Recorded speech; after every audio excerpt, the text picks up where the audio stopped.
My name is Sinclair Fleming, CEO of P3 Paper Plastic Products. Every Wednesday, I answer real business questions that come in through WhatsApp from operators, founders, executives dealing with real decisions.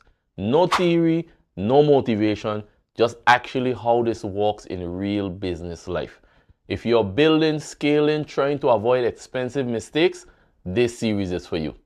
Now let's get into today's questions. So the question is, as a manager, what's the hardest thing I had to do to grow the business? There's two things that I know jumps out to me as the hardest things, and you probably won't even guess the second one, but the first one is be willing to be wrong. Be willing to look dumb, be willing to be criticized, be willing to put yourself out there in a situation where you're not sure what your peers or what that sales call or person you're interviewing or whatever would think about you based on what you're trying to accomplish. And if you're coming from a small business to a large enterprise, sometimes you don't know if people want to work with you. Sometimes you don't know if the bank wants to approve you. Sometimes you don't know if your marketing is good. Like, some people may be laughing at me right now. Like, people don't understand you have to put yourself out on an edge, because that's where growth is, right? Even when you're in the gym, like, you have to tear your muscles and then rest to achieve growth. So if you don't put yourself in hard situations, you don't know. And people, like, they don't understand. Anything that you start in the beginning, you're going to look foolish. You may not look unprofessional, but you're going to look back at where you started maybe a year, 2 years, 4 years from now, and you wonder why you thought some of those things were a good idea. But you had to start somewhere. You have to put yourself out there in the marketplace where people could evaluate you and decide if they're going to give you money for your skill, the skill that you're cultivating, the skill that you're trying to build. Remember, you're inexperienced. And if you're inexperienced, you're going to make mistakes. And if you're not willing to make mistakes and look unpolished, unprofessional, unready in times, you will never get to the point of peak performance. And the second one is a big one. The hardest thing I've had to do to attain any type of success or growth is nothing. Sometimes as the leader, you just have to get out of your own way. You have a team, you have something working for you. The first thing you're doing as an entrepreneur, you're trying to fiddle with it. If it's one thing I've learned over years, compounding is one of the miracles of the world. And the only way you can achieve compounding is if you leave something alone long enough for it to work. Most people, they come to me for advice on marketing. It's like, okay, I did this for a month, it didn't work, and I'm changing it, and I'm changing my product. We did this product, or we offered this hairstyle, and it didn't work, or I'm offering this plumbing service, and I need to change it. I'm like, bro, you've only done this for a month, 2 months, 3 months, maybe a year. Is not long enough for the market to evaluate you. Sometimes you have to decide the path that you're taking and decide not to do anything. Don't change the offer. Don't change the product. Don't change your marketing message. Don't change your location. Don't change your phone number. Right? Just leave it alone long enough for it to work. I'm not going to promise you that it's going to work, but I'm telling you, most people turn back right before it begins to work. Leave it alone. Some of the hardest times is the ability to do nothing. Okay, the question is, what's the difference between revenue and profit?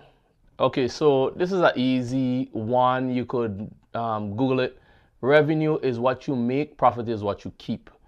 So there's a lot of times when you see these gurus online and people telling you about how big and successful their business is, they're normally quoting revenue to you.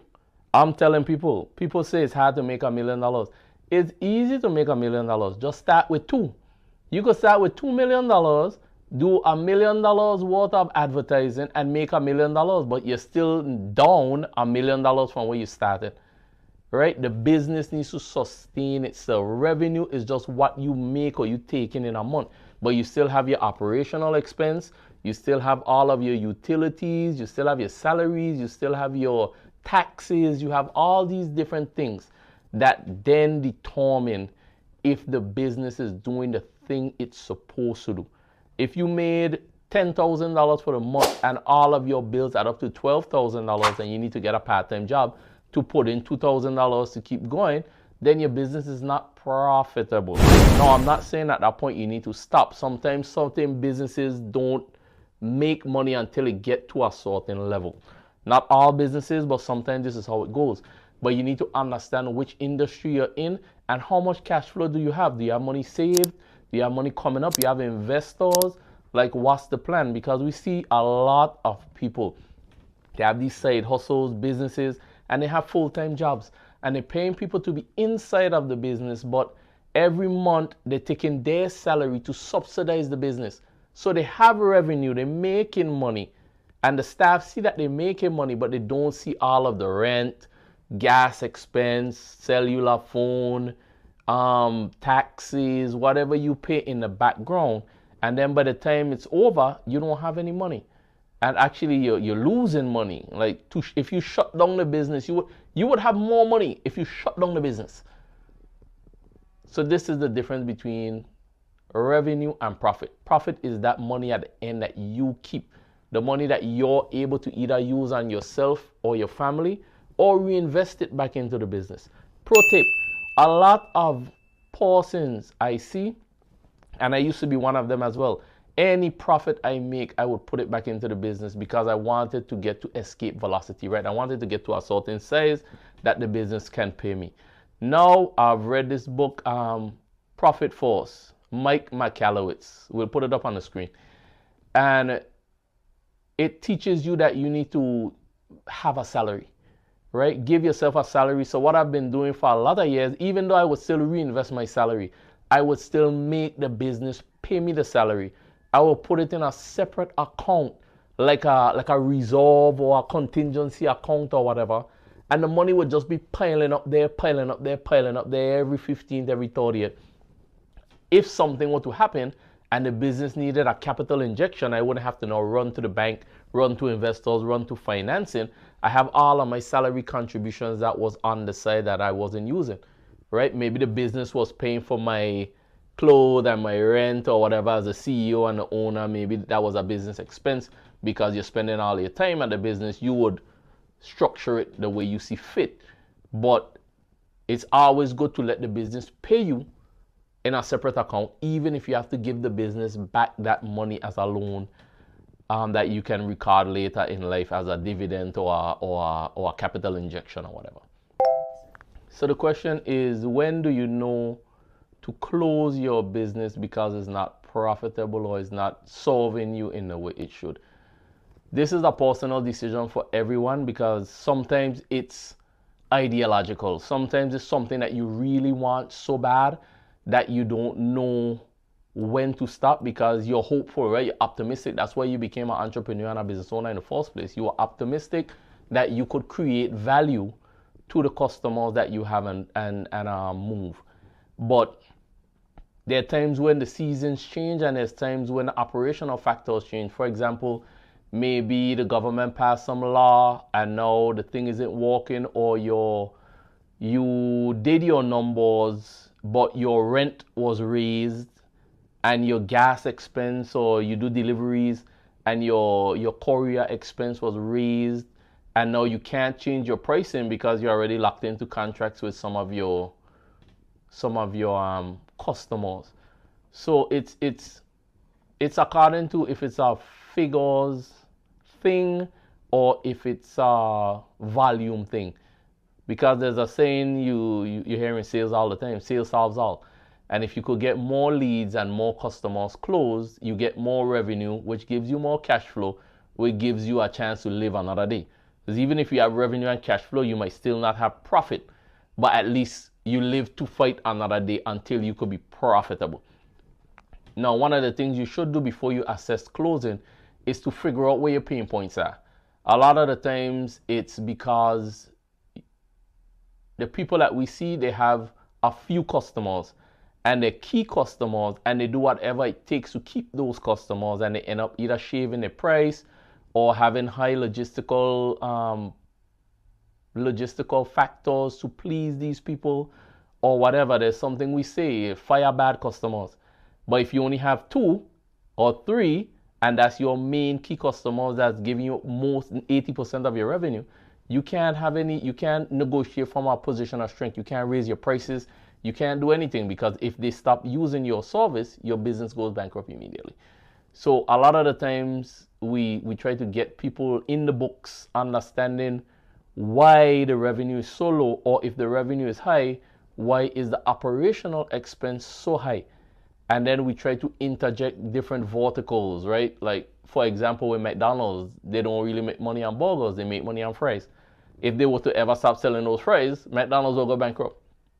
So you have to understand what your fries are. What added value can you add on to the service that you have? Or how can you elevate the service that you have? Or look at your clients. If 80% of your clients are not financially capable, always looking for a discount, always looking for a freebie, you need to now figure out who in your industry has money. If you're doing a cleaning service and you're always cleaning government offices or small businesses and they can't pay you or they don't pay you on time, how about you try to look at which cleaning services are cleaning private jets, billion-dollar boats, like which cleaning services in Monaco, which cleaning services providing a premium service, what are they doing and how much are they charging and why? And maybe you could take some time and evolve and try to see if you could put your business in a position to grab some of these customers that don't care about the price. Like the customer that you're charging $500 a month want to understand each itemized thing that you use to do the cleaning, and a customer that in a private jet that you charge $10,000 for the afternoon didn't even ask you a question. They sent 20 because the private jet coming back next week. So you need to understand your industry, understand where in the hierarchy you are in your industry, and then see if you could integrate this in before you close the business. Now, some of y'all just have bad businesses, bro. Like, let's just face it, right? Like, if you're selling newspapers in 2026, like, close the business. Like, if these things, like, some of the things that you just have to give up on over time, unless you have, like, extreme scale, where the newspaper itself isn't a product, your IP is the product. This is a different situation, but if you're trying to get into small little niches that have clearly subsided over a lot of years, you need to get out of that business and get into forward thinking things that's coming in. Things like AI, things like automation, things like repairing cell phones, whatever, something that's on the rise, fintech, even electricians, because now with AI, everyone needs power. Everyone needs to understand solar. Everyone needs to understand consumption and all these things. Like, you need to get into a market that's going up instead of a market that's going down. Because the market that's going down, you're always going to have to discount your prices, which will give you revenue, but it won't give you profit, or it won't give you enough profit for you to feed your family. If you have a question you want covered, send it in. You can WhatsApp it to the number on the screen, or message it through iMessage, Facebook, YouTube, or wherever you're watching this. The more detailed the questions, the better. My name is Sinclair Fleming. Now, go take action. I'll see you next Wednesday.